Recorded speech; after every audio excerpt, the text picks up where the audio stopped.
Le salon du contenu des marques, c'est le Hall for Content édition 2023, 6 et 7 juin 2023, toujours depuis le New Cap Event Center à Paris, dans le 15e arrondissement. Solène Collignon, bonjour. Bonjour. Vous êtes la directrice des opérations de la société dit éditorialiste. Tout à fait. C'est quoi une directrice des opérations? Ça consiste en quoi précisément? Alors, en tant que directrice des opérations, je suis en charge d'élaborer l'offre éditoriale qu'on propose à nos clients.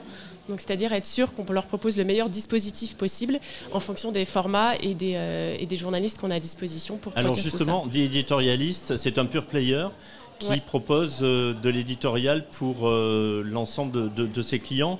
Vous êtes spécialisé dans la production de contenu journalistique sous toutes ses formes. Vous pouvez nous en dire un petit peu plus? Oui, bien sûr. Alors, en effet, on accompagne les entreprises sur la production de contenu expert pour les aider à bien informer leur écosystème professionnel, donc que ce soit des clients, des prospects, mais aussi des journalistes, des candidats, des collaborateurs, donc d'avoir les bons dispositifs de contenu pour ces audiences, avec un fort ADN journalistique. Donc ça veut dire que tous les contenus qu'on produit sont informatifs, étayés, contextualisés, plutôt que promotionnels ou publicitaires. Donc c'est vraiment un point qui nous définit. C'est vraiment du journalisme. Exactement, du journalisme d'entreprise. Et quels sont vos clients? Alors nos clients sont assez variés. En tout cas, les secteurs d'activité pour lesquels vous travaillez. Oui, on travaille avec différentes tailles d'entreprises et des secteurs variés.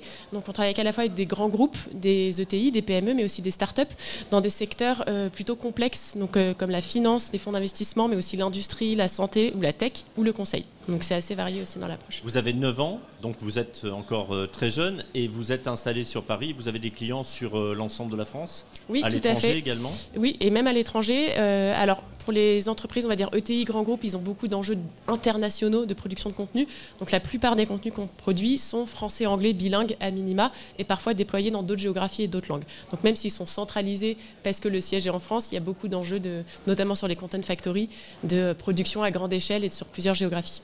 La notion de contenu éditorial, elle est importante, surtout quand on parle des secteurs, on va dire, à risque ou complexes avec lesquels vous travaillez. Qu'est-ce qui différencie les formations de journalistes des personnes qui travaillent à The Editorialist par rapport à justement de l'agence ou de la communication?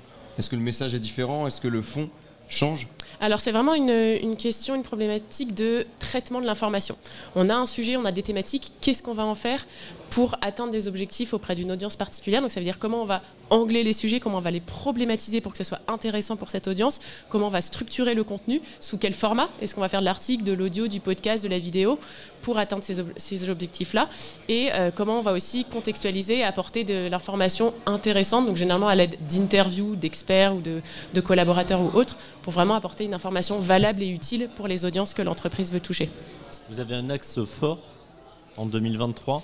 Tout à fait, on a plusieurs axes et celui qui occupe pas mal de nos journées en ce moment, c'est la RSE, donc la responsabilité sociétale des entreprises. Donc beaucoup d'entreprises veulent se mettre sur ce sujet depuis plusieurs années, mais ne savent pas forcément comment le faire, à quel niveau communiquer pour éviter toute tentative de greenwashing aussi sur lequel on est très vigilant.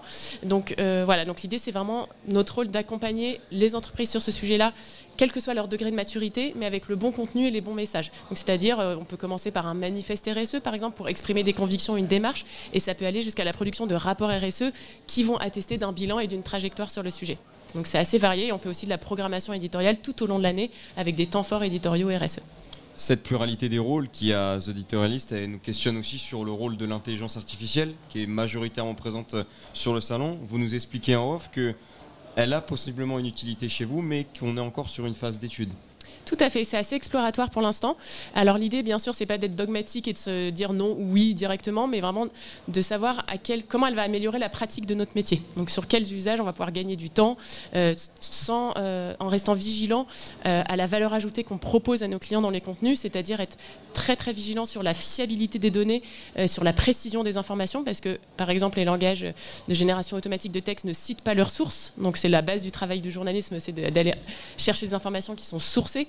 Donc on fait vraiment attention à la fiabilité, à la sécurité et bien sûr à toutes les questions éthiques que ça peut soulever par rapport à ça. Ça devrait être quasiment obligatoire de citer la source. Exactement, ça devrait être obligatoire. Donc voilà. Donc pour l'instant, c'est très exploratoire. Ça permet de déblayer un sujet, d'ouvrir des champs de possibilités, d'angler des sujets différemment, donc de renouveler peut-être l'approche. Mais pour l'instant, voilà, c'est quelque chose qu'on est encore sur lequel on est encore en étude. C'est aussi un gage de sérieux. Tout à fait, exactement. C'est ce mode de fonctionnement purement informatif dans la manière de fonctionner et de collecter des informations qui fait la différence à The Editorialist. Le fait que ça soit travaillé et étudié en amont par des journalistes. Tout à fait. C'est à la fois en effet sur la collecte des informations, donc à travers des recherches et des interviews du coup d'experts pour aller comprendre et incarner des messages, et après également dans le traitement de l'information, c'est-à-dire comment on va le restituer intelligemment, sous quel format, est-ce que ça va être de l'article, du texte, de la photo, de la vidéo, etc. Donc c'est vraiment effectivement dans la collecte du traitement de l'information, et après bien sûr à sa diffusion pour qu'il soit lu. Sur cette édition 2023 du salon All for Content, vous attendez quelque chose de particulier? Vous allez présenter une innovation spécifique? Alors du coup sur le salon All for Content auquel on se rend chaque année depuis ses débuts, on est super content parce que ça permet de comprendre bien l'écosystème des contenus et des solutions qui existent autour de la production de contenu. Alors l'innovation qu'on propose, c'est vraiment l'approche qu'on a autour d'utilisation du meilleur de la technologie à bon escient pour produire des bons contenus. Et ce que je vais présenter tout à l'heure, c'est aussi l'utilisation de plannings éditoriaux en ligne collaboratifs pour faciliter la gestion des contenus tout au long de l'année. Donc, collaboratif, ça veut dire quoi précisément? Ça veut dire que c'est une plateforme en ligne sur laquelle tous les collaborateurs peuvent se connecter directement en live et avoir le planning éditorial, à quel moment vont être publiés les sujets, qui produit quoi, etc. Donc d'avoir vraiment un endroit centralisé où on va pouvoir retrouver tous les contenus qu'on produit. Céline Collignon, merci. Je rappelle que vous êtes la directrice des opérations de la société The Editorialist. Merci à vous. Au plaisir.